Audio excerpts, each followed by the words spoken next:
১০৫ দিনের নিষেধাজ্ঞা কাটিয়ে চেনা রূপে ফিরেছে কাপ্তাই হ্রদ। ৭২৫ বর্গ কিলোমিটারের হ্রদের বুক জুড়ে বসেছে জেলে, জাল ও নৌকার মেলা। ভোর হতেই আহরণকৃত মাছ বোটে করে নিয়ে আসা হচ্ছে জেলার সর্ববৃহৎ অবতরণ কেন্দ্র ফিশারিঘাটে। মুখর হয়ে উঠেছে পল্টন।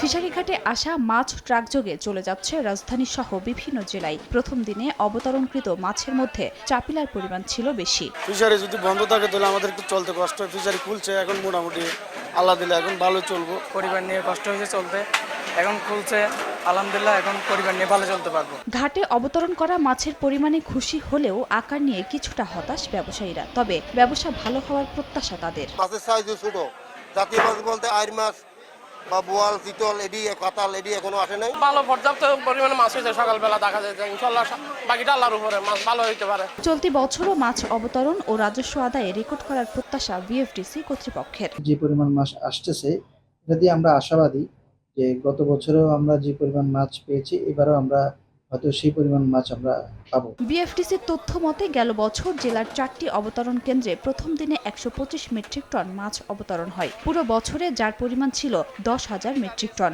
রাজস্ব আদায় হয় 22 কোটি 60 লাখ টাকা। সময় সংবাদ, রাঙামাটি।